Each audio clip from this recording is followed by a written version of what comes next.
Here's the 5 points of why the NFL today is worse than it's ever been. Number 1, coaching. Specifically, there's bad coaching out there. Really bad coaching. And why is there bad coaching? There is bad coaching because it's such a volatile profession. So you're changing coaches constantly. Guys don't get 3 or 4 years to work through their issues. They get 1 or 2 years. We might see Dirk Cutter fired, Ben McAdoo fired, Vance Joseph could get fired. I mean, you could see a bunch of guys, Hugh Jackson, that are 1 or 2 years into the league already get the zig because they're so bad. Their coaching decisions are so bad. And so you might say, well, then they deserve it. Yes, but coaches are also game planning more conservatively than ever before because they're hoping to win games just to keep their job.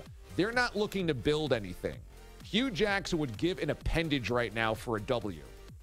It doesn't mean he's coaching the right way for the Cleveland Browns to win football games 5 years from now or even 3 years from now.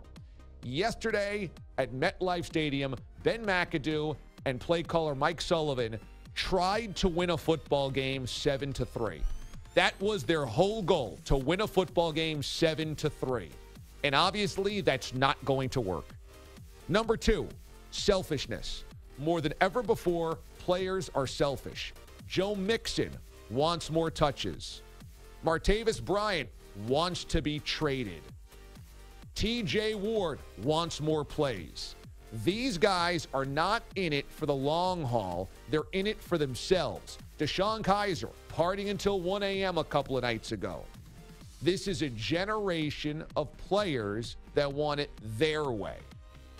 And so they're not as invested as players from yesteryear that have to suit up, shut up, sit down, and wait their time. Lack of practice time.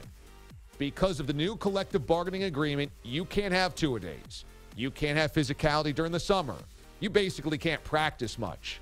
And so we come into the season, and guess what? Nobody's ready. No team is ready. So we start off the year with about a month of garbage football. And then guys and players and teams start to get their sea legs a little bit, which is around now, but sometimes it's too late because bad habits have already formed. No practice time in the offseason is made for worse football. Lack of depth. I wonder if there's, frankly, too many damn football teams. Speaking of the New York Giants again, why did the New York Giants yesterday try to win a game 7-3?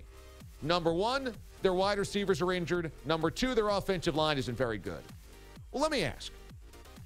Wouldn't the best player, the best wide receiver, the best offensive lineman in the Canadian Football League be an upgrade for the New York Giants? Wouldn't that seem obvious? I mean, there's not a guy on the street. There's not a practice squad player. There's nobody in the Canadian Football League. There's nobody in the Arena League that can step in and help a roster. Does that mean there's too many teams and not enough talent out there? You're still an NFL team, and the moment you lose Odell Beckham, suddenly the entire offense goes into the pooper. How is that possible? How is there not help on the offensive line? There is such a lack of depth across the NFL that if one guy gets injured, you don't have anything else. There's nobody that's going, yeah, don't worry, we have depth there. Nobody. The New England Patriots lost a couple of pass rushers due to free agency and retirement in the offseason. They didn't have anybody to step in there, and that's the Patriots. So anybody dealing with an injury, anybody dealing with a retirement, any team dealing with any type of ineffectiveness, there is no way to fix it middle of the season. And finally, I think that schemes are getting too difficult. And what I mean by that is, what did I just say about the Canadian Football League? Somebody should be able to step in and take over as a number 1 wide receiver for the Giants or anybody else. And I'm not saying they're going to end up being Odell or Antonio Brown or Julio Jones. What I am saying is, how can you not contribute? Why? I think that in 1976, you can get a guy to step in and contribute because everyone's running a pretty basic offense. Now, because everything has to be rationalized with all these offensive coordinators calling this and calling that. Even though they're playing conservatively, I think the scheme set, the terminology forces guys to not know what's going on, and so you can't just plug and play. This is a scourge on the NFL. We all love watching football, and I know that people want to point to politics and the anthem for why people aren't watching as much football. Even though they're still watching a lot of football, it's not as much. I would say watch a Sunday and you tell me, is that good? Is that entertaining? I mean, if you watched football yesterday, how many awful performances were there? The Panthers didn't get off the bus. The Cardinals didn't get off the bus. The Giants didn't get off the bus. The Falcons didn't get off the bus. The Broncos didn't get off the bus. That's half the games yesterday. One team just didn't show up.